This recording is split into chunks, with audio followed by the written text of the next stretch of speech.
지난 2월 개식용 종식법이 제정되며 개식용을 둘러싼 오랜 논쟁이 마침표를 찍었습니다. 해당 법이 시행되면 사육과 판매 등 개식용과 관련된 모든 행위가 전면 금지되는데요. 반복되는 개물림 사고를 막기 위한 맹견 사육 허가제도 도입됩니다. 자세한 내용을 황수민 기자가 전해드립니다.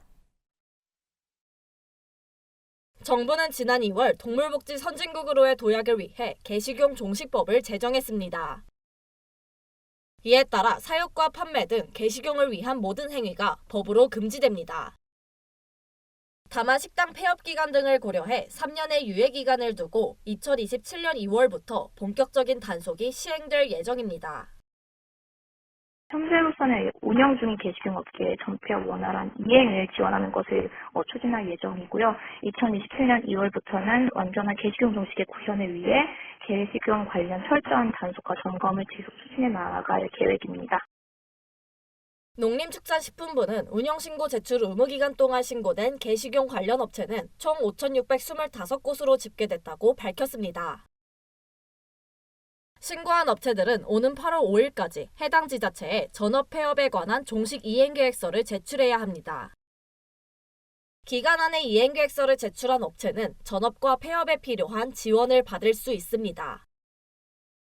기존 개식용 목적으로 운영하시던 시설의 철거라든지 개사용 농장 같은 경우에는 타축종, 흑염소 등으로 사육 전환을 희망하시는 경우나 원예업 등으로 전업을 희망하시는 경우에는 개별 맞춤형 컨설팅과 함께 전업에 필요한 저리 융자 지원 등을 추진하는 것을 검토하고 있습니다. 다만 기간 내 운영 현황 신고서나 이행계획서를 제출하지 않은 업체에 대해서는 300만 원 이하의 과태료 부과 혹은 폐쇄 조치까지 이뤄질 수 있습니다. 정부는 반복되는 개물림 사고를 막기 위해 맹견 사육 허가제도 도입했습니다. 맹견 사육 허가제에 따르면 맹견을 키우는 경우 시도지사에게 사육 허가를 받아야 합니다. 동물보호법상 맹견은 도사견과 아메리칸 핏불테리어, 로트와일러 등 5종입니다.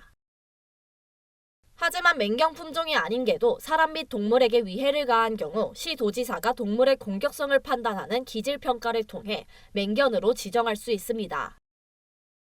견주가 동물 등록과 중성화, 책임보험 가입 등 요건을 갖추고 사육 허가를 신청하면 시도지사는 기질평가를 거쳐 허가 여부를 결정합니다.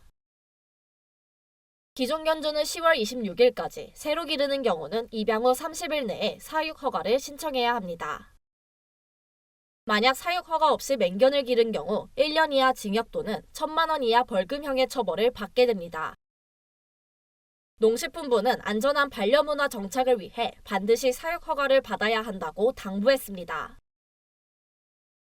MBS 황수빈입니다.